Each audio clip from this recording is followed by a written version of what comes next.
क्या खाना चाहिए, क्या नहीं खाना चाहिए, तुम सब खाओगे, अपनी इंद्रियों के गुलाम बनकर के रहोगे और भिक्षा मांगते फिरोगे।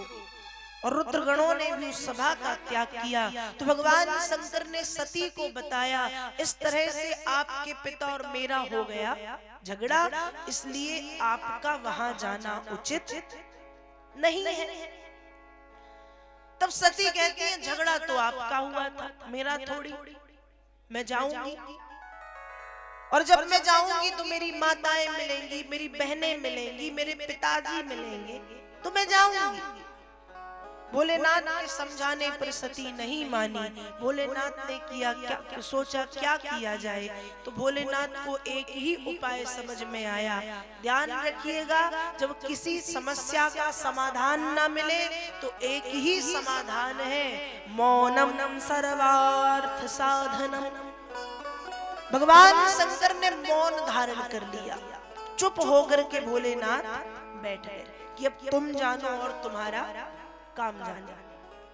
भोलेनाथ मौन होके बैठे हैं। सती बार बार बाहर भीतर होती हैं, बाहर जा रही है इसलिए कि कहीं मेरे पिता ने मुझे लेने के लिए किसी को भेजा तो नहीं, और भीतर आ रही है इसलिए कि कहीं भोलेनाथ को मेरी जरूरत तो नहीं। बाहर भीतर होते होते होते सती को इतना क्रोध आया, इतना क्रोध आया, इतना क्रोध आया कि क्रोध के कारण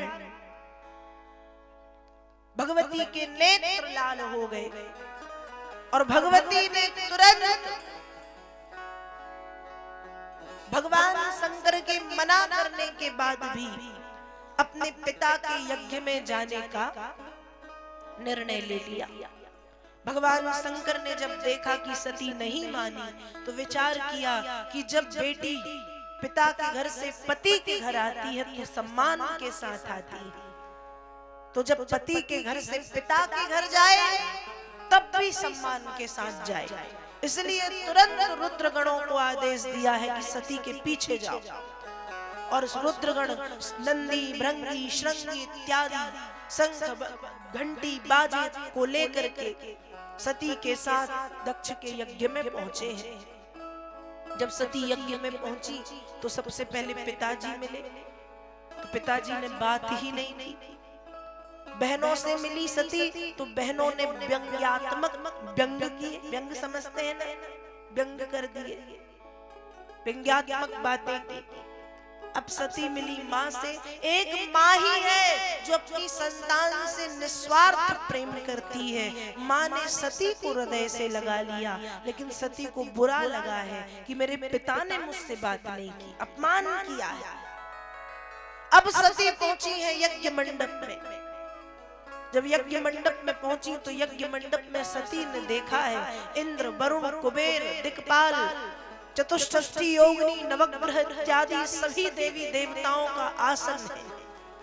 परीशान कोण, ईशान कोण मतलब पूर्व उत्तर दिशा के बीच में भगवान शंकर को आसन दिया जाता है। कहा सभी का आसन है पर शिव का आसन नहीं है।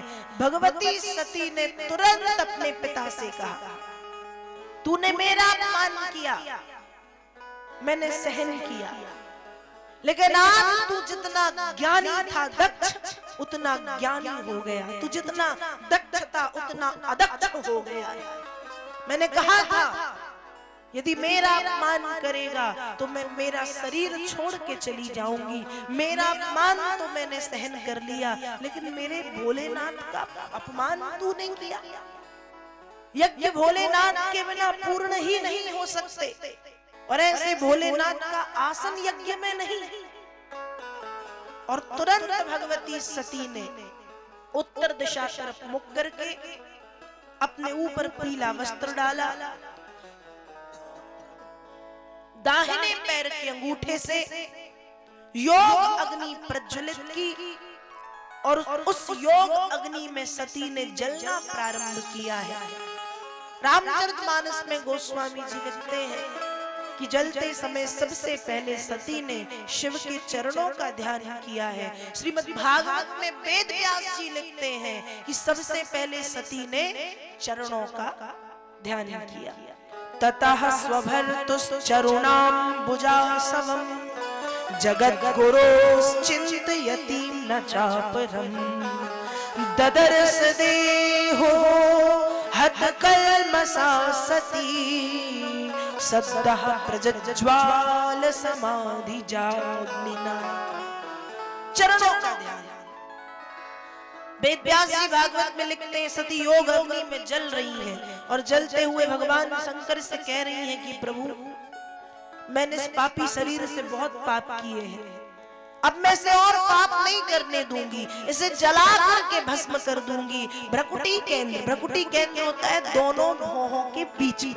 भ्रकुटी केंद्र में सती ने भगवान शंकर के चरण कमलों का ध्यान किया, अपने शरीर को जला करके भस्म कर रही है। रामचरितमानस में भी गोस्वामी तुलसीदास जी लिखते हैं सती मरत हरि सनवर माला, सती मरत हरि सनवर माला, जन्म जन्म शिव पद अनुरागा, जन्म जन्म शिव पद अनुरागा, जन्म जन्म लगी रगर हमारी, जन्म जन्म लगी रगर हमारी, रहु शंभुनत रहु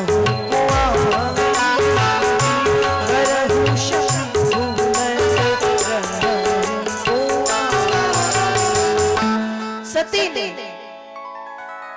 रामचरितमानस में गोस्वामी जी लिखते हैं योग अग्नि में जब सती भस्म हो रही है तो सबसे पहले सती ने भोलेनाथ के चरण कमलों का ध्यान किया है और भगवान विष्णु से वरदान मांगा है कि हे हरि मुझे ये वरदान दीजिए कि जन्म जन्मांतरों तक मेरा प्रेम भगवान शंकर के चरणों में बना रहे। पहला वरदान।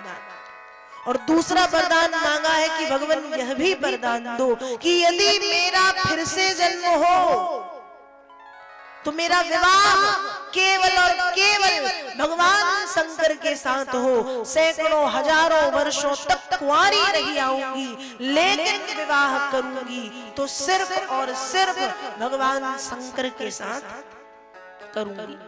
वरदान मांग करके अपने देह को भस्म कर दिया भवानी ने। यहाँ जब रुद्रगणों ने देखा दक्ष के यज्ञ का विध्वंस कर दिया, भोलेनाथ को जब पता चला तो अपनी जटाओं से एक लट निकाल करके वीरभद्र और भद्रकाली को प्रकट कर दिया, जाओ दक्ष को मार डालो। वीरभद्र ने भी आकर के दक्ष का सिर काट दिया। वीरभद्र मतलब भगवान शंकर ही, उनका अंश। तब भोलेनाथ पधारे हैं। सती के मृत शरीर को जब देखा तो चिल्ला चिल्ला करके भोलेनाथ रुदन करने लगे, रोने लगे। देवताओं ने बार बार निवेदन किया कि हे भगवान दक्ष को जीवित करें आप, यदि दक्ष जीवित नहीं हुआ तो प्रकृति का संतुलन बिगड़ जाएगा, इसलिए दक्ष को जीवित तो कर दिया पर दक्ष के सिर के स्थान पर बकरे का सिर लगाया। बकरे का सिर इसलिए लगाया क्योंकि दक्ष अहंकारी था और जब व्यक्ति में अहम आ जाता है तो अहंकार में व्यक्ति मैं करता है ना, मैं हूं तो कोई है ही नहीं। तो भगवान ने भी बकरे का सिर लगाया कि अब तुम जिंदगी भर मैं करते रहो।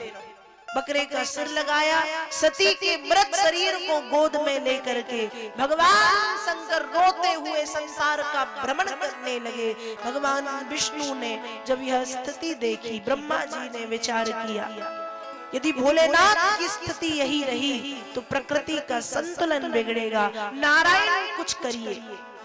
श्री हरि नारायण ने सुदर्शन चक्र चलाया है और सुदर्शन चक्र चलाने के बाद श्री हरि नारायण के सुदर्शन चक्र से माता सती के शरीर के 51 टुकड़े हो गए और भारत भूमि के विभिन्न स्थानों पर वे 51 टुकड़े जा करके गिरे। और जहां पर भी 51 टुकड़े गिरे हैं, स्वयं महादेव ने पहुंच करके उन 51 स्थानों पर शक्तिपीठ की स्थापना की और अपना एक भैरव उस शक्तिपीठ की रक्षा के लिए नियुक्त कर दिया। शक्तिपीठ की स्थापना के पश्चात भोलेनाथ पुनः तपस्या करने के लिए बैठ गए।